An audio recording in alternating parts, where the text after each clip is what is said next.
What's going on, everyone? Welcome back to Rambling in My Room About Wrestling. This is the second episode of the series and the first episode of my schedule now. I've got a schedule going forward. 4 videos a week at least. Monday will be a rambling video. Tuesday will be a list video or such sort of fun sort of thing. Wednesday, Thursday will be reviews. And if I have any other interviews or any other content, pay-per-view reviews and stuff like that, they will come out on the other days. But we're not really starting the schedule off with a fun one. No, we're going to talk about the Twitch situation and the Zelina Vega situation. For those who don't know, earlier this year WWE tried to say that to the wrestlers that you can't do Twitch, you can't make money outside of WWE. If you want to keep going on Twitch, we own your Twitch channel and we will take most of the money that you make and give it back to you. Here are these new contracts. And a lot of people who do Twitch or in that company said no. One person included was Zelina Vega, Paige as well. Just a lot of these people spent their time when they can't tour, they can't make as much money as they're usually making. They're like, well, why not just play some video games on Twitch? And people will subscribe and I'll get my money this way. WWE didn't like that, even though they don't actually pay, or they don't actually classify the wrestlers as employees.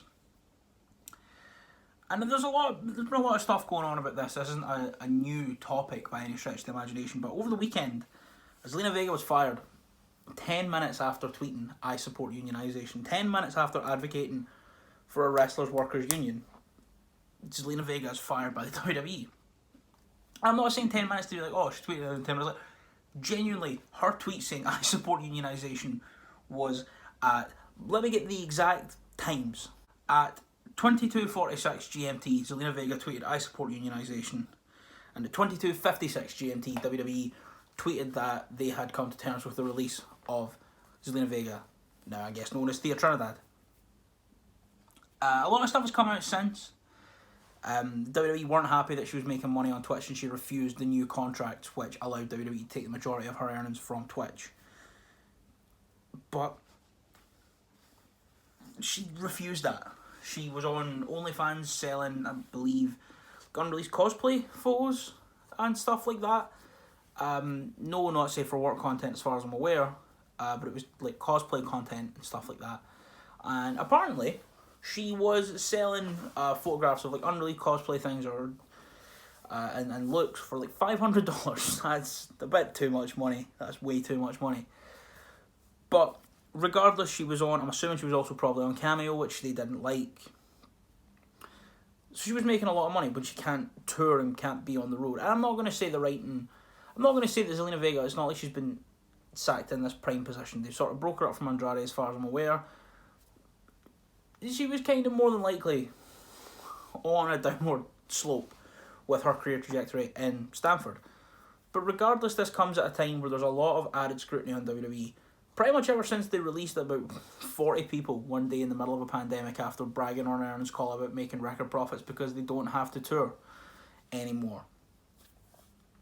The Cameo stuff, the Twitch stuff, all this, these people are now, fearing for their jobs and going to be forced into signing these bad contracts where they make you do all the work on and building your platform on something like Twitch or Mixer or even just Cameo, and then taking the majority of your earnings from that. And it's outrageous. WWE don't classify the wrestlers as their employees.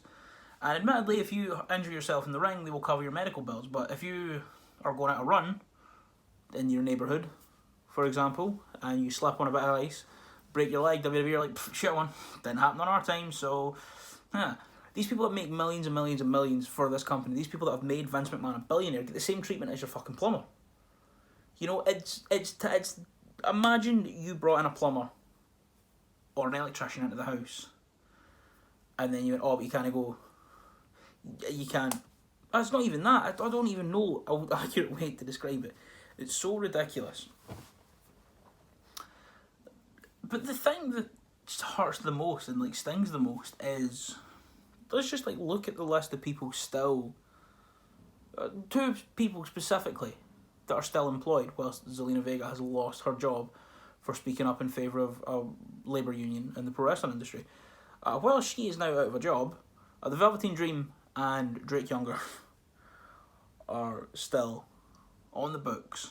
If you don't know, there's been many credible accusations of child grooming and inappropriate behaviour and messaging with underage girls and fans from the Velveteen Dream. Still featured heavily on NXT. And Drake Younger follows the Proud Boys on Parler, which is pretty much alt-right Twitter. Parler is a social media account that enables free speech, and it's pretty much just a place it's an alt-right breeding ground for hate. They offered $5,000 to any left-wing person with a platform to join Parler, and no one has taken it on because it is purely just a breeding ground for alt-right fascism and white nationalism. And Drake Younger actively apparently participates in that, following the Proud Boys, who are, I believe they are Western chauvinists who won't apologise for creating the modern world. Just say you hate women and move on. It's not that hard. Just admit it. Just say it with your chest. And I just don't get it. Why you would continue to have people with these, in the case of Drake Younger, these like genuinely harmful views as a part of your company. It's quite an important part of the company. You know, the head ref in NXT. You know, and referees play a much more important part than you think in wrestling. You would first think, and you've got this guy who's probably quite high up in the system, having these alt-right, neo-fascist views. And then you've got Patrick Clark messaging underage girls. All the while, Paige and Zelina Vega and all these people are told, hey, you can't make this money while we're not touring. You can't make the money that your lifestyle pretty much necessitates because you have been touring a lot. We toured for years. We made a lot of money doing live events.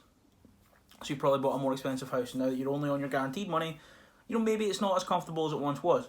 So maybe they're, you know, turn to Twitch or Mixer or maybe even YouTube gaming or Cameo, and they're saying you can't do this anymore. I just find it so outrageous. The hypocrisy of WWE this year has like really shown, and it hurts. It makes me really sad seeing them continue to turn these profits whilst actively treating all the wrestlers like shit and spitting in the face of stuff like the Speaking Out movement and the Black Lives Matter stuff from all this summer and everything that happened this year. It feels like they're spitting in the face of anyone with a shred of sense, realistically. On the upside though, on the plus side, I mean, there's nothing we can do about them continuing to hire Drake Younger and Patrick Clark. Jonah Rock, what's his name? What's his WWE name? Bronson Reed. Yeah, Bronson Reed tweeted that even though if you are alt-right, you're a piece of shit. That's just the fact. If you're an alt-right neo-fascist thug, you are a piece of shit. But then his next tweet didn't walk it back. But he was like, oh, I wasn't calling anyone out in particular. I was just saying, no, look, Adam, please. We shouldn't, as fans, stand for this. And I don't even know what to say, because turning it off and not watching WWE, people have been doing that, and they just continue to keep doing what they're doing. The one upside is, I do think that this time the battle for unionisation will not be won by Vince like it was in the 80s with Jesse Ventura. If you don't know that story, Jesse Ventura said, why don't wrestlers have a union? Why shouldn't we be given more benefits, be treated as actual employees when we're the ones doing all this?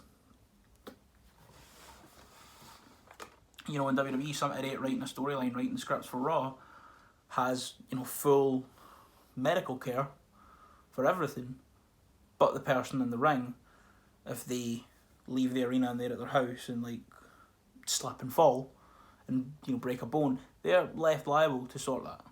It's outrageous. And well, a bill that was passed in California a couple of years ago, which targeted the NCAA, I believe, pretty much meant that WWE would have to stop running California unless they classify their wrestlers as employees. which is a good start. Obviously, with Joe Biden winning the election, Andrew Yang has been given a place in his cabinet, I believe, and Andrew Yang is very vocal and passionate about unionising pro wrestling, which is the way forward. And a lot of people were saying after the stuff about David Starr came out, a lot of people were saying, oh, this is why we should never have unionised. No, that's one bad person. There's one bad person who was on the right side for what, on the side of unionisation, and pushed that conversation forward, but it didn't die with what we found out about him being an absolute piece of shit. We as fans shouldn't let this happen to our favourite performers, even the performers we don't like. We shouldn't be comfortable continuing to support a company that refuses to give money from merch cuts unless they're making too much. We shouldn't continue to support them, all while they actively seek to make everyone's life a misery.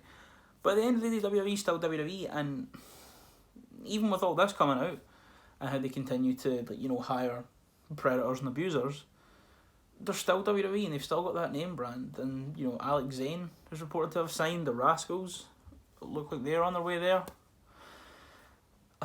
It's stressing me out. I had to get on here and for this first video just talk and ramble and get this off my chest. And it's not fun. It's not a fun video. But Theo Trinidad, Zelina Vega has just lost her job in the middle of a pandemic, all because she said she wants her and everyone else in her locker rooms to be treated better, all while Drake Younger is on Parler, actively going out and engaging with white nationalist thugs. He's kept his job, and sexual predators have kept their jobs. But I don't know. Hopefully I can make a follow-up to this soon, hopefully soon, with a big happy smile on my face, because there's a pro wrestling union. But I hope this gets fixed, because Vince can't continue to do this. Imagine being at the forefront of your industry and actively hating it so much. Imagine if Tony Khan and his dad and Big Shad Khan running, not even AEW, the Jacksonville Jaguars, actively hated the sport of American football, or actively hated the sport of football whilst running Fulham, and did everything they could to make the lives of Fulham players and Jacksonville Jaguar players a shambles, a misery. I don't get it. I really don't. And I hope that one day soon we will have a pro wrestlers union. I hope that one day soon the independent contractor status will be gone. I get if they were full employees why you wouldn't want them on Twitch or Cameo making this money out with the company, but they're not employed by you. They are independent contractors. They're technically free to do whatever they want, but they're not really, because it's WWE. And the contracts somehow don't allow that, even though they don't class them as employees. Andrew Yang said he saw a contract and he doesn't know how that's legal on Talk is Jericho. Hopefully some wrestlers are happy to speak out against this, and are willing to get themselves blackballed for the cause. I'm not saying it's going to be an easy decision. I wouldn't blame them if no one stepped forward, but I feel like it's going to be one of the only things that could happen is if a wrestler now went out on his own and stood up with someone like Andrew Yang.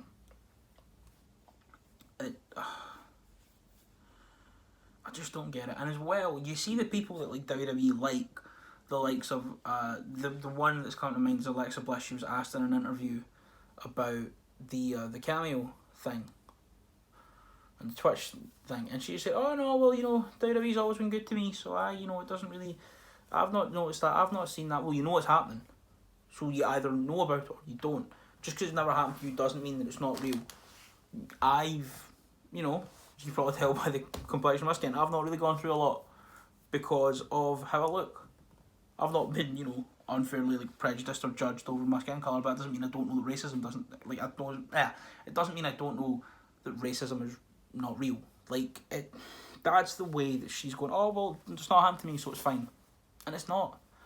And WWE need to do better. The performers, I'm not saying the performers need to do better, I'm just saying, because they're not in the wrong here. But the people like Alexa Bliss who want to engage in what about Ray, and oh, it's this, that, and it's this, and it's that, and it's the whatever, they need to do better. And hopefully soon, that this will be a happy video cheering on the Union of Pro Wrestlers. But until then, until tomorrow, that's been this video. Leave it a like and a little thumbs up. So leave some comments for future videos you want to hear me rambling about. I've sort of drained my own energy doing this. But it had to be said. It really did have to be said. And I hope wrestling's better for everyone in the future. We'll see you tomorrow.